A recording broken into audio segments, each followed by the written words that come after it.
सभी को नमस्कार। कॉमर्स सोनू एकेडमी में आपका स्वागत है। जैसा कि मैं आप लोगों के लिए एनसीईआरटी का सीरीज चला रहा हूं, आज मैं आप लोगों को एनसीईआरटी कक्षा 6 का ज्योग्राफी पढ़ाऊंगा। ज्योग्राफी में अध्याय 3 के बारे में पढ़ाऊंगा।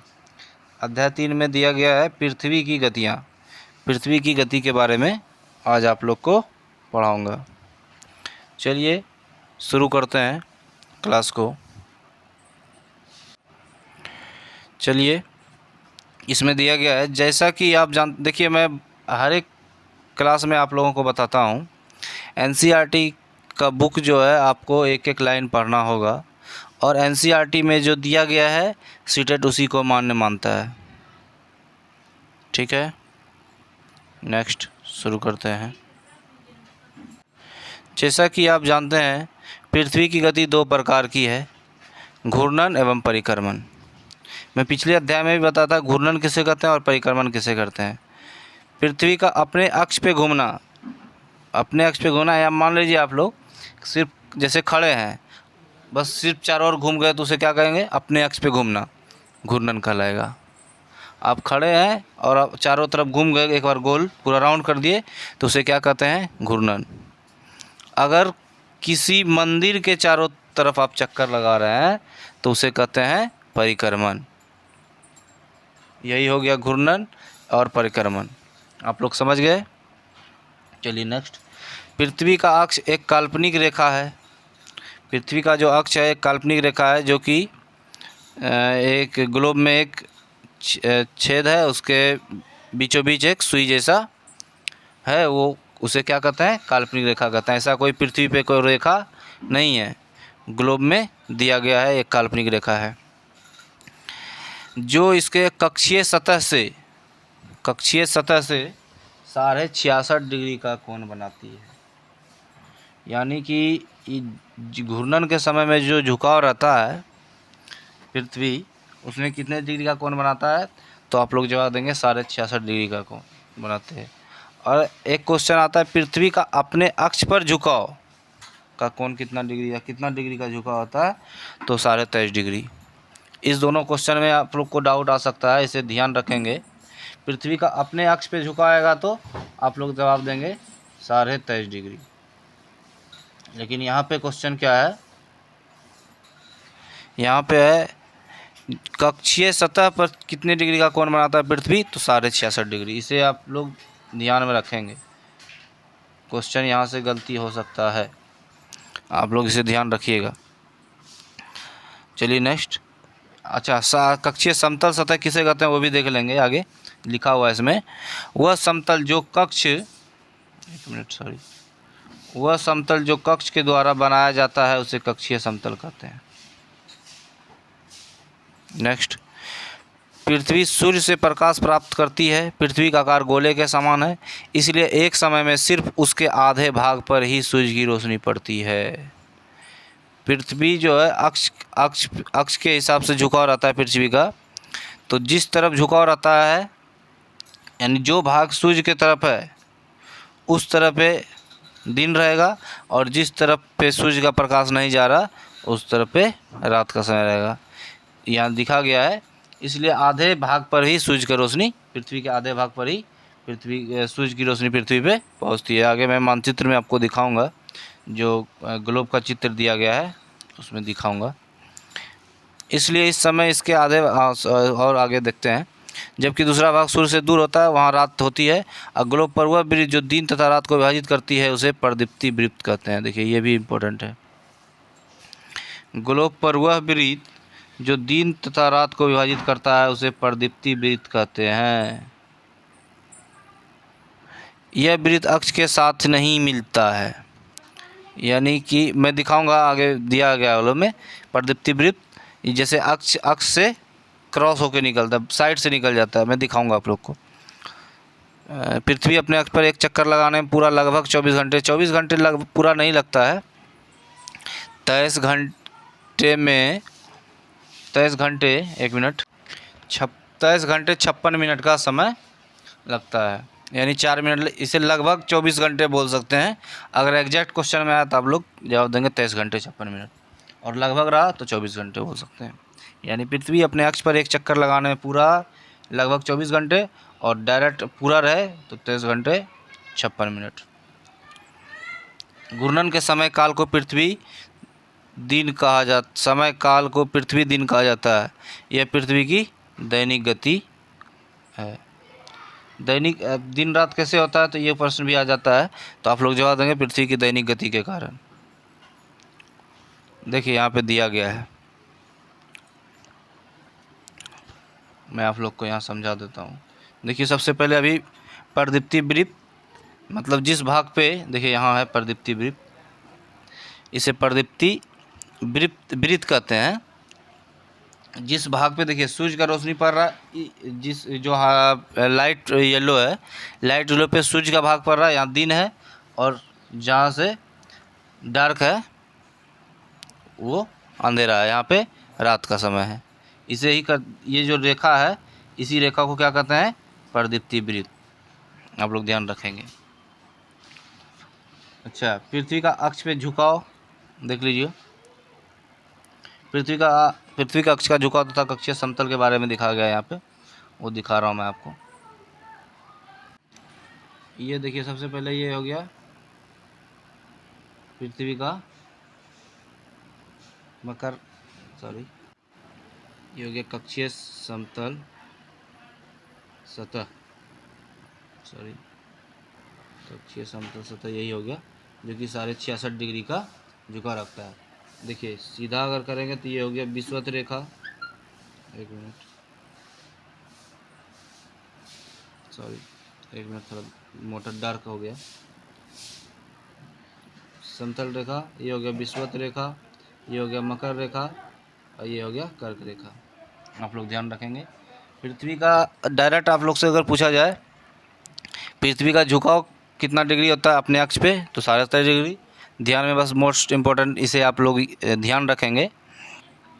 और अपनी सतह पे घूर्णन के समय में जो कोण बनाता है पृथ्वी, झुकाव कोण, वो कितने डिग्री, तो 66.5 डिग्री। बस इन 2 पॉइंट को आप लोग ध्यान रखेंगे। नेक्स्ट चलिए, अगर पृथ्वी घूर्णन नहीं करे तो क्या होगा? अगर पृथ्वी घूर्णन नहीं करे तो क्या होगा? सूर्य के तरफ वाले जो भाग रहेगा वहाँ पे हमेशा दिन रहेगा, और सूर्य के विपरीत तरफ जो रहेगा वहाँ हमेशा रात होगा। और हमेशा दिन रहेगा तो वहाँ बहुत ज़्यादा गर्मी पड़ेगी, और जहाँ हमेशा रात रहेगा वहाँ हमेशा बहुत ज़्यादा ठंड पड़ेगा। ये पृथ्वी की दूसरी गति, पहली गति के बारे में हम लोग पढ़े, दूसरी गति। देखिए इस बार ये क्वेश्चन सीटेट में आया हुआ था, पेपर 1 में आया था ये क्वेश्चन। प्राचीन भारतीय खगोल शास्त्री, यानी खगोल शास्त्री कौन थे? देखिए प्राचीन भारतीय खगोल शास्त्री आर्यभट्ट ने बताया। खगोल शास्त्री किसे गया था? आर्यभट्ट को माना गया। देखिए ऑप्शन में अभी जो कि ऑब्जेक्शन के बारे में बात चल रहा है कि ये गलत है, लेकिन एनसीईआरटी इसे ही सही मानेगा। ऑप्शन में दिया गया ये क्वेश्चन अब इस बार 2023 जुलाई वाला सीटेट में आया हुआ है, इसे आप लोग ध्यान रखेंगे। खगोल शास्त्री किसे कहा जाता है? प्राचीन भारतीय खगोल शास्त्री तो आर्यभट्ट, ये ध्यान रखेंगे। इम्पोर्टेंट क्वेश्चन इस बार पूछा गया है। ठीक है, नेक्स्ट घूर्णन गति के बारे में पढ़ लिया। आप पृथ्वी का परिक्रमण गति के बारे में पढ़ते हैं। पृथ्वी की दूसरी गति जो सूर्य के चारों ओर अक्ष में होती है, पृथ्वी अब जो है सूर्य के चारों ओर चक्कर जब लगाती है उसे क्या कहते हैं? परिक्रमण गति। पृथ्वी एक वर्ष या 365.1/4 वर्ष दिन में सूर्य का एक चक्कर लगाती है। यानी हम लोग कह सकते हैं 365 दिन और 6 घंटे। सूर्य का चक्कर लगाने में पृथ्वी को पूरा चक्कर लगाने में कितना समय लगता है? तो आप लोग बताएंगे 365 दिन और 6 घंटे। यही 6 घंटे 4 साल में जुड़ करके हो जाता है चौथा साल। 24 घंटा पूरता है तो चौथा साल हो जाता है 366 दिन का, जिसे हम लोग लीप वर्ष के रूप में जानते हैं। उस महीने में फरवरी के दिन में 29 दिन हो जाता है। कोई डाउट किसी को तो कमेंट करें। ऐसे मुझे उम्मीद है कि आप लोग को कोई डाउट नहीं रहेगा। नेक्स्ट देखिए, अब इस बार इसको आप लोग समझिए, 1 मिनट थोड़ा। अब देखिए यहाँ पे समझिएगा आप लोग, ये है, देखिए सबसे पहले यहाँ देखते हैं, जब पृथ्वी, ये है सूर्य सेंटर में है, पृथ्वी चक्कर घूर्णन कर रही है, घूर्णन कर परिक्रमा, सॉरी घूर्णन नहीं, परिक्रमण कर रही है सूर्य के, करते करते करते मान लीजिए जबकि यहाँ आ गया, यानी अभी जो है समय 21 जून का समय चल रहा है, 21 जून का समय चल रहा है, तो यहाँ पे सूर्य की रोशनी डायरेक्ट पड़ रही है पृथ्वी पे। जिस भाले भाग पे सूर्य की रोशनी पड़ रही है यहाँ पे सबसे ज़्यादा गर्मी होगी, जिस भाले भाग में गर्मी नहीं पड़ रहा है वहाँ पे सबसे ज़्यादा ठंडा होगा। यानी हम लोग कह सकते हैं कि उत्तरी गोलार्ध में, यानी उत्तरी गोलार्ध में 22 दिसंबर देखिए इधर है, उत्तरी गोलार्ध में 22 दिसंबर और दक्षिणी गोलार्ध में 21 जून को शीत ऋतु होती है। यानी यहाँ पे 21 जून को क्या होगा, ठंडा होगा, कहाँ पे, दक्षिणी गोलार्ध में। उत्तरी गोलार्ध यानी हम लोग का देश जो है भारत, उत्तरी गोलार्ध में, और भी देश आते हैं, भारत भी उत्तरी गोलार्ध में आते हैं। तो यहाँ पे क्या होगा, सबसे ज़्यादा गर्मी पड़ेगी कब, 21 जून को। और उसी 21 जून के समय में अगर दक्षिणी गोलार्ध में कोई देश आ रहा है, जो भी देश आ रहा है, वहाँ पे ठंडी का मौसम होगा। और उसी तरह यहाँ देखिए, उत्तरी गोलार्ध में 22 दिसंबर के समय में सूर्य की रोशनी पृथ्वी पे जब पड़ती है दक्षिणी गोलार्ध में, तो उस समय ग्रीष्म ऋतु होती है। यानी दक्षिणी गोलार्ध घूर्ण परिक्रमण करते करते करते करते सूर्य के सामने आ चुकी होती है, इसलिए वहाँ पे गर्मी ज़्यादा पड़ती है। और उत्तरी गोलार्ध जो है सूर्य के विपरीत आ जाती है, यानी सूर्य की रोशनी सीधे उस जगह पे नहीं पड़ती, इसलिए वहाँ पे क्या होता है, शीत ऋतु होता है। यानी कि हम लोग कह सकते हैं, जैसे क्वेश्चन आता है कि भारत में सबसे ज़्यादा गर्मी किस तारीख को होता है, सबसे गर्मी दिन कब होता है, गर्म दिन कब होता है, तो आप लोग बता सकते हैं 21 जून। सबसे ज़्यादा ठंड कब पड़ता है, तो 22 दिसंबर। कोई दिक्कत। अब यहाँ देखिएगा, इस समय क्या होता है, 21 मार्च को दिन और रात बराबर होता है, और 23 सितंबर को भी दिन रात बराबर होता है। कहने का मतलब है कि पृथ्वी जो है सूर्य के एकदम सामने में आ जाता है, इसलिए यहाँ दिन और रात बराबर होता है, और 23 सितंबर को भी सामने आता है। यहाँ भी शरद ऋतु का समय होता है, और 21 मार्च को बसंत ऋतु का समय होता है। कोई दिक्कत। नेक्स्ट चलते हैं। यानी आप लोग को मोस्ट याद रखना है, एक दिन और रात कब बराबर होते हैं, एक 21 मार्च, दूसरा 23 सितंबर। और सबसे ज़्यादा गर्मी कब पड़ता है उत्तरी गोलार्ध में, तो आप लोग उत्तरी गोलार्ध में गर्मी का समय आएगा तो 21 जून, और दक्षिणी गोलार्ध में गर्मी का समय आएगा तो 22 दिसंबर। उत्तरी गोलार्ध में ठंड कब पड़ती है, तो 22 दिसंबर, और गर्मी कब पड़ती है, तो 21 जून। और दक्षिणी गोलार्ध में ठंडी कब पड़ती है, तो 21 जून। कोई दिक्कत। चलिए, किसी को कोई दिक्कत नहीं है, नेक्स्ट करते हैं।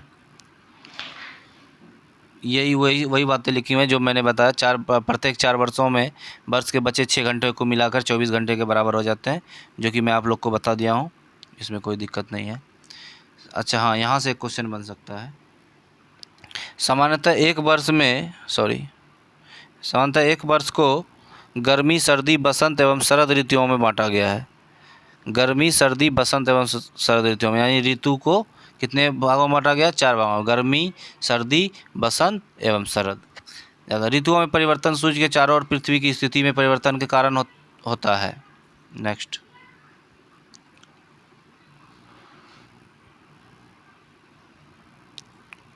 अब तो ये सारा प्रैक्टिकल वाला चीज़ है, इसमें ऐसा कुछ नहीं, जो कि मैं सब आपको बता दिया हूँ। कि आप देखेंगे 21 जून को उत्तरी गोलार्ध की सूर्य की तरफ झुका हुआ है, 21 जून को जो है पृथ्वी जो है सूर्य की ओर झुका रहता है, इसलिए वहाँ पे ज़्यादा गर्मी पड़ता है। ये सब प्रैक्टिकल करने का है, बच्चों को स्कूल में कराया जाता है, लेकिन फिर भी आप लोग पढ़ लेंगे तो पढ़ लीजिए। इसके परिणाम स्वरूप इस क्षेत्रों में ऊष्मा अधिक होती है। ध्रुवों के पास वाले क्षेत्र में कम ऊष्मा होती है, क्योंकि वहाँ सूर्य की किरणें तिरछी पड़ती है, डायरेक्ट नहीं पड़ती है, इसलिए वहाँ पे ठंड होती है। तो उत्तर ध्रुव सूर्य की तरफ झुका होता है, तो उत्तरी ध्रुव की रेखा के बाद वाले भाग पे लगभग 6 महीने लगातार दिन रहता है। 6 महीने लगातार दिन रहता है। कहाँ पे? उत्तरी ध्रुव की रेखा वाले भाग को, जो कि जहाँ मैं बताया कि दिन और रात बराबर होता है। बहुत है, सूर्य की रोशनी प्राप्त होती है, इसलिए विषुवत पर उत्तरी भाग में गर्मी का मौसम होता है। यही सब सारी चीज़ें लिखे हुए हैं, इसे आपको आप लोग चाहें तो पढ़ लीजिएगा, जो कि मैं आप सबको बता दिया हूँ।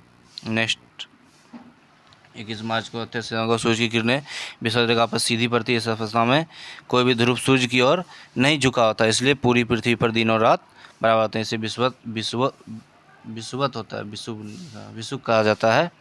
23 सितंबर को उत्तरी गोलार्ध में शरद ऋतु होती है, जबकि दक्षिणी गोलार्ध में बसंत ऋतु होती है। यानी 23 सितंबर को उत्तरी गोलार्ध में शरद ऋतु होगा, 21 मार्च इसके विपरीत वहाँ पे दक्षिणी ध्रुव में बसंत ऋतु होती है। उसी तरह 21 मार्च को हमारे यहाँ शरद ऋतु होती है, बसंत ऋतु होती है, तो वहाँ क्या होगा? शरद ऋतु होगा। बस यही है।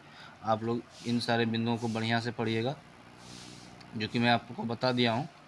जो मैं घेरा कर रहा हूँ सारे इम्पोर्टेंट हैं, ये सारे को आप लोग अच्छे से पढ़िएगा। और इससे ज़्यादा क्वेश्चन लगता नहीं है मुझे, मैं क्वेश्चन आंसर भी करवा दे रहा हूँ। और इनको भी यहाँ से इस बिंदु को भी ध्यान से देखिएगा, क्योंकि इस बार सीटेट में ये बिंदु पूछा गया है।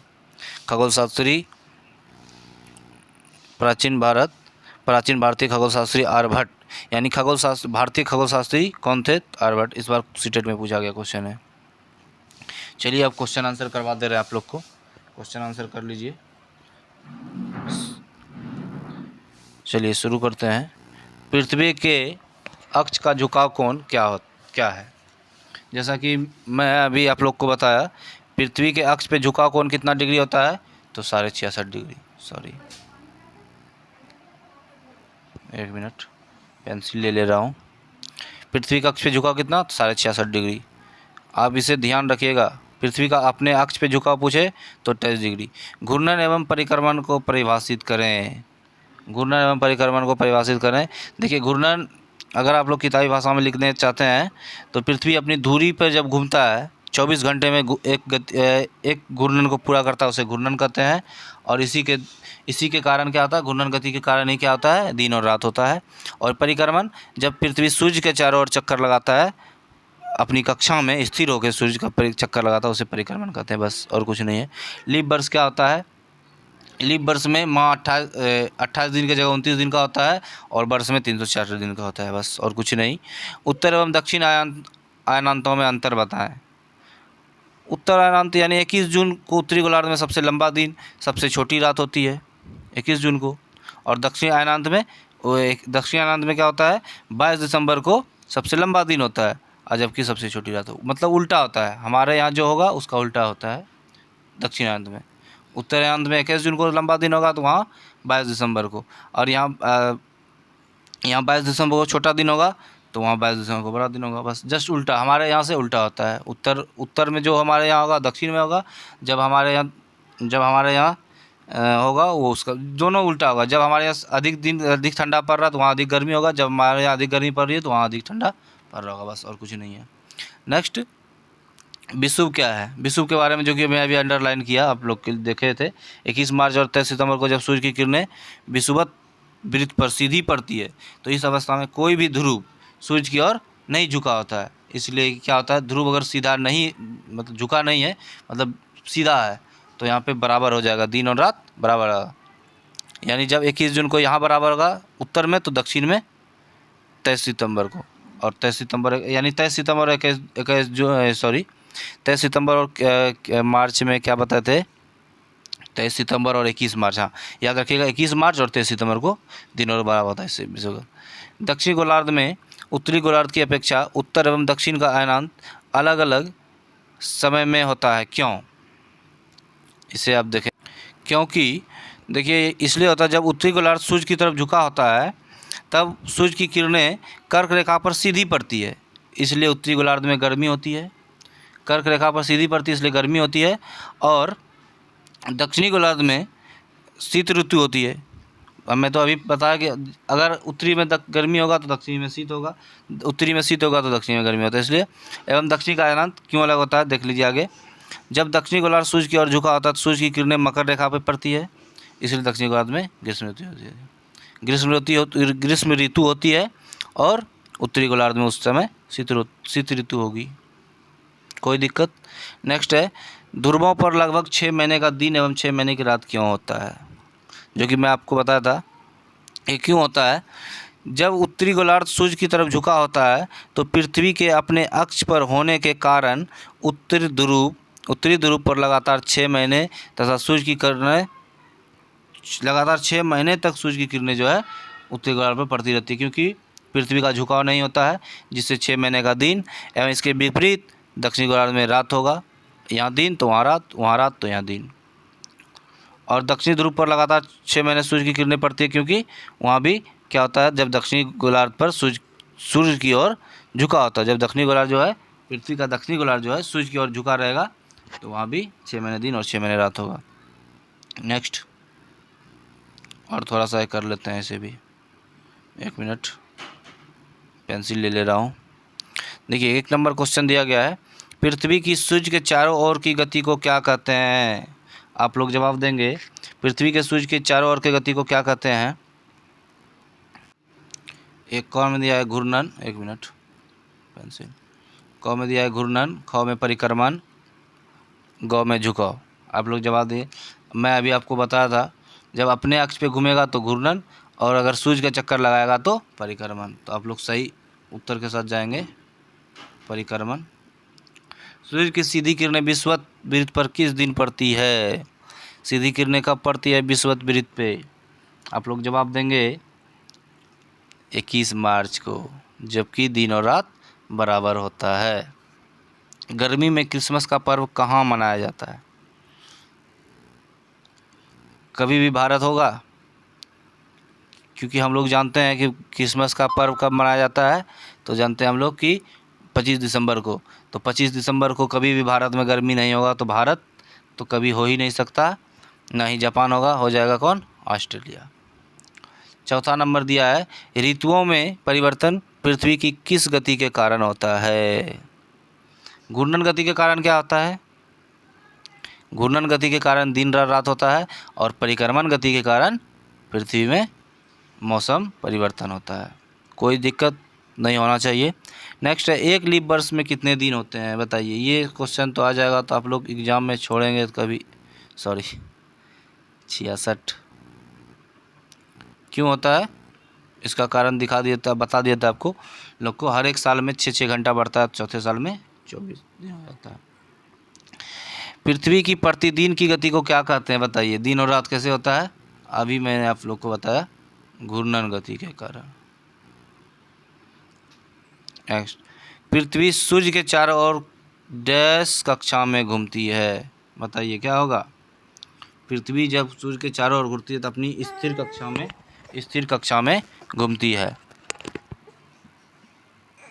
2 क्वेश्चन बचा हुआ, आप लोग जल्दी कर लीजिए। पृथ्वी के सूर्य के चारों ओर 10 कक्षा में घूमती है, तो आप लोग बता दिए। ये कंप्लीट, ये भी कंप्लीट।